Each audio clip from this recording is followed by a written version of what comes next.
ఒక వ్యక్తి అనారోగ్యంతో ఒక హాస్పిటల్లో జాయిన్ అయ్యాడు.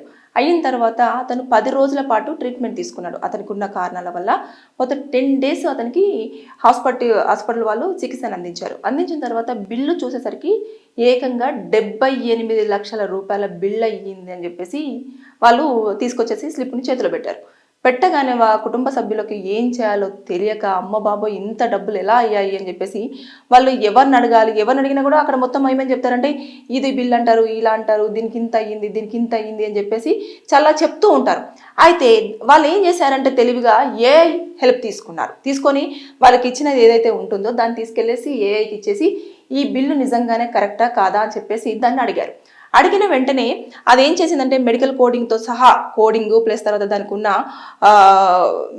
అన్నిటిని పరిశీలించి మొత్తం అందులో ఏవేవి డూప్లికేట్ బిల్స్, ఏవేవి ఒరిజినల్ బిల్స్ అని చెప్పేసి పూర్తి స్థాయిలో చెక్ చేసి కేవలము అందులో డబ్బులు అయినవి 21 లక్షల చేంజ్ మాత్రమే అని చెప్పేసి అందులో మొత్తం క్లియర్ కట్గా ఇవ్వడం జరిగింది. ఇచ్చిన వెంటనే వాళ్ళు వెళ్ళేసి దీనికి ఇంత అయింది కదా, అసలు ఇది మెడికల్ దాంట్లో లేనే లేదు కదా, అసలు మీరు ఎందుకు వేశారు అని చెప్పేసి వారు మొత్తం ఏదైతే ఏఐ మొత్తం సమ్మరీ ఇచ్చిందో అదంతా తీసుకెళ్ళి చూపించారు.